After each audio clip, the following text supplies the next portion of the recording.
Hey guys, and welcome back to this channel. In this video I'll be showing you guys how you can basically replace a photo or video on CapCut PC. Super simple. You're just going to select the photo or video and make sure the duration is the same, by the way. You are going to kind of scroll until you find the replace button, which is right here. You're just going to select it. And you're just going to select the photo that you want to replace your current photo with. I'm just going to choose this one, and it's going to replace the photo or the video. And that is basically it. I hope this tutorial was helpful for you guys. Don't forget to like, comment, share, and also subscribe to this channel if you haven't done that already.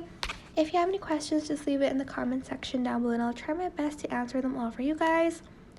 And if you found this video helpful, please click the thanks button above the description box down below. Thank you so much for watching. Bye!